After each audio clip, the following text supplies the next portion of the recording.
Čia yra Pauliaus Kubiliaus E46 Coupé. Būsimas semi-pro vairuotojas, gan stiprus. Prieš kelis metus Street lygos karalius.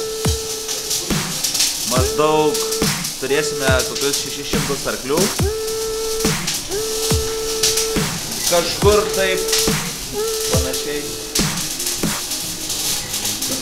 Nu tai dabar klausimų, atsakymų vakaras.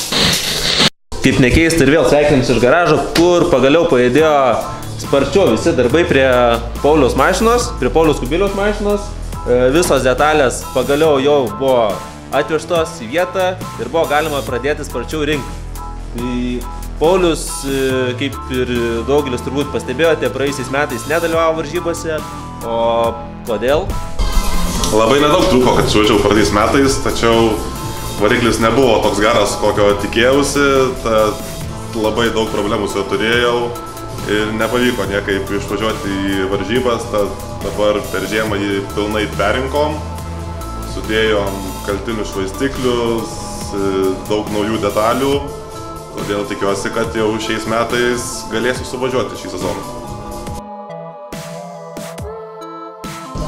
Taip pat pasikeitė važiuoklė, susidėjau į RP vamzdelinį išsukimą, su kuriuo tikiuosi galėsiu pasiekti aukštesnių rezultatų.